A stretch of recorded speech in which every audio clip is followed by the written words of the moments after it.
ఈ రోజు ఈ వీడియోలో Sole Nova aka under a dark sun అనే ఒక మర్డర్ మిస్టరీ సిరీస్ ని మీకు రికమెండ్ చేస్తున్నాను. ఏవా బయా లీడ్ గా నీల్ శాంట్వన్ శాంబుక్ క్రియేట్ చేసిన నెట్ఫ్లిక్స్ ఒరిజినల్ మినీ సిరీస్ ఇది. ఈ సిరీస్ లో స్టోరీ ఏంటంటే, ఈ సిరీస్ లో మన హీరోయిన్ ఆల్బా టీనేజ్ లో దారి తప్పి అడ్డమైన పనులన్నీ చేయడంతో తన మీద జంకీ క్రిమినల్ అనే ముద్ర పడుతుంది. అయితే ప్రస్తుతం తను మారిపోయి తన కొడుకుని బాగా చూసుకోవాలి, తనకు ఒక మంచి జీవితాన్ని ఇవ్వాలని ట్రై చేస్తూ ఉంటుంది. కానీ తను మారిందంటే వాళ్ళ నాన్నే నమ్మడు, ఇంకా సమాజం ఏం నమ్ముద్ది.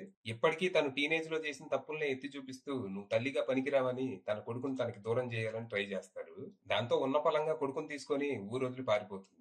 బార్సిలోనా వెళ్ళిపోయి అక్కడ జీవితాన్ని ఫ్రెష్ గా స్టార్ట్ చేయాలనుకున్నా తన దగ్గర పెద్దగా డబ్బులుండవు. దాంతో మధ్యలో ఒక పెద్ద ఎస్టేట్ లో పూలు కోసే పనికి చేరి ఎంతో కొంత సంపాదించుకొని వెళ్దాం అనుకుంటుంది.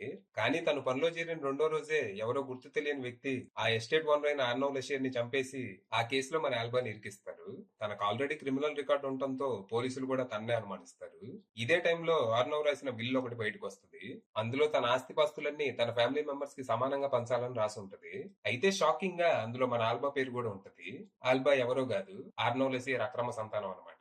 తను పుట్టిన దగ్గర నుంచి తనకేమీ చేయలేదు, కనీసం ఆస్తిలో ఉన్న వాటా ఇస్తే తను తన కొడుకు బాగా బతుకుతారని తన పేరు కూడా యాడ్ చేస్తాడు.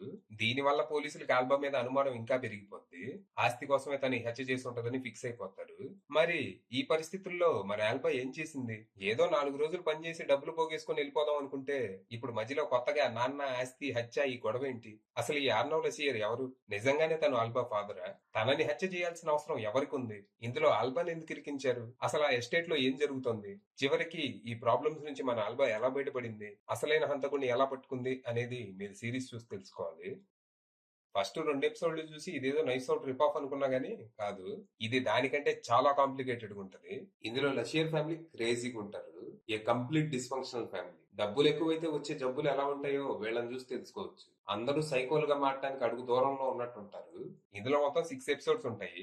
మొదలు పెడితే ఆపేది ఉండదు. ఫస్ట్ నుంచి లాస్ట్ వరకు రేసీ స్క్రీన్ ప్లే, థ్రిల్లింగ్ మిస్టరీతో పరుగులు పెడుతుంది.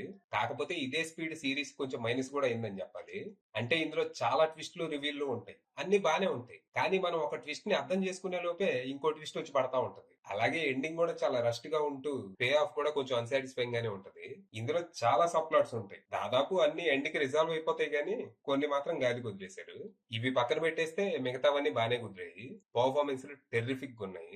అల్బాగా చేసిన ఏవా భయాతో పాటు బియాట్రిస్ గా చేసిన ఇసబెల్లా అడ్జాని గారు కూడా అద్దరు కొట్టేశారు. వీళ్లే కాదు, సిరీస్ లో మిగతా యాక్టర్స్ కూడా చాలా బాగా చేశారు. మొత్తంగా అద్దరిపోయే పర్ఫార్మెన్స్ లు, complex characters, racy screen play, మంచి మంచి ట్విస్ట్లు, beautiful cinematography and background score తో చాలా వరకు ఒక సాటిస్ఫైయింగ్ మిస్టరీ లా అనిపించింది. ప్రస్తుతానికి ఈ సిరీస్ నెట్ఫ్లిక్స్ లో స్ట్రీమ్ అవుతుంది. ఫ్రెంచ్ తో పాటు ఇంగ్లీష్, హిందీ డబ్బింగ్ కూడా అవైలబుల్ ఉంది. మర్డర్ మిస్టరీస్ ఇంట్రెస్ట్ ఉన్న వాళ్ళు ఖచ్చితంగా ట్రై చేయండి. అది విషయం.